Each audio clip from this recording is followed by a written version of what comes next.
હા હા હા હા કેવી મસ્ત ફળી આવી છે હવે ઓનો ભાવ તો 225 રૂપિયા આવી જાય ને તો મજા આવી જાય એમ ખેડૂતોને 225 આવે તો ઓછા તો પડે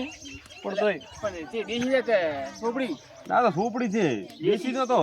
300 રૂપિયા કોઈ નથી હાલતું એવું એમ તો દેશી છે વાયેલો દેશી લે ઈ તો હતાડી નાખવો પડે ઈ તો આ તો દેશી તો ખૂબ છે ખૂબ છે ને એટલે હવે જો મસ્ત ફળ્યું છે દેશી તો આ ઓનું શાક મસ્ત થાય એટલે સોળા ફળી ચકવા દીધી થોડા ફળીએ છે ને થોડા ફળિયા આ છેલ્લા નંબરની બારી શેના નવાની બારી હોય પણ અમારે બારી જો એટલે મિત્રો અમારે કાલે ટૂંક સમયમાં વિડીયો આવે છે જોવાનું ભૂલતા નહીં જેવા બેંકો આપણે હેરાન કરે છે એવા ખેડૂતો પણ હેરાન કરે ને તો એને ખબર પડે એટલે અમે વિડીયો બનાવ્યો છે એવો જેવા બેંકવાળા હેરાન કરે એવા જો ખેડૂતો હેરાન કરે તો એની ઓછું ઉઘડે એના માટે અમે એક વિડીયો બનાવ્યો છે જોવાની મજા આવે તો કોમેન્ટ કરજો મસ્ત નોનચીક જય માતાજી